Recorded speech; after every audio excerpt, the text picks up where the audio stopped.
you had mentioned visualization, right? So how much of your success in the UFC, in fighting, in business, how much of visualization, like how does that play a big role for you? Absolutely. Absolutely. You couldn't have hit it more on the head than that. Yeah. Visualization, I would visualize the fight and winning the fight and just visualize anything that could go wrong during the fight. I would do this even before knowing to do this, if you know what I mean. Before I even knew that that was like a thing, you know.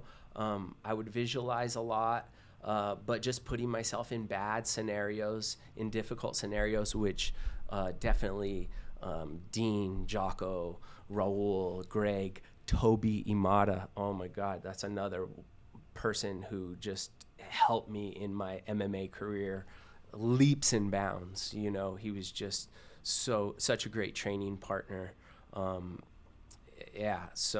Visualizing, I learned a lot from those guys. They would tell me, to visualize after getting beat up, after training one round, they would yell, put your hands up, walk around, you won this fight. Yeah. And, just visualizing that and bringing you to the point of total exhaustion where you can't think of anything else but what is in front of you right here. And I know you know what I'm talking about because that happens all the time when you're training in jiu-jitsu against somebody better than you or at your level, and they're taking you to that point where they're putting you into positions and making you make decisions that on the fly that you have to make, the right decisions. Otherwise, you're going to get strangled, right.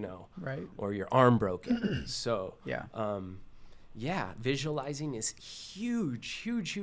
This is so funny because just the other day I came home from the gym and my wife had, 4 of her friends, her best friends over there at the house, and they're literally making vision boards on my kitchen table. And it was awesome, and I've got one. It just brought me back to, I haven't done that for a while, so I need to do that. And I'm every day now looking at her vision board, and I can see it's clear cut. There it is right there. It's staring you in the face every day when you wake up, and it helps you get, as soon as if you start, your mind starts getting off track, it brings you right back to that, what your, focus is. Yeah. And definitely helps you.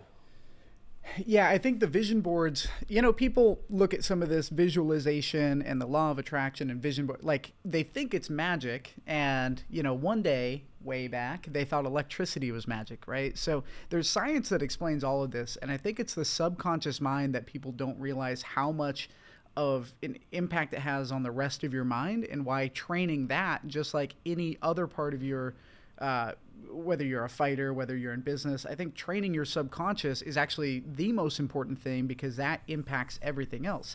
But you had mentioned that. Totally agree. I totally agree. You mentioned that seeing the vision board helps kind of bring you back on track. And there's a metaphor of a captain of a ship, right? When you take a ship from one place to another, you might be going in a straight line, but you're constantly pivoting the ship back on. And if you don't have eyes on the target, if you don't have the end goal in mind, then if you're not making those small adjustments, you're going to steer off. And all of a sudden, a little tiny adjustment sends you off in a whole other direction. Absolutely.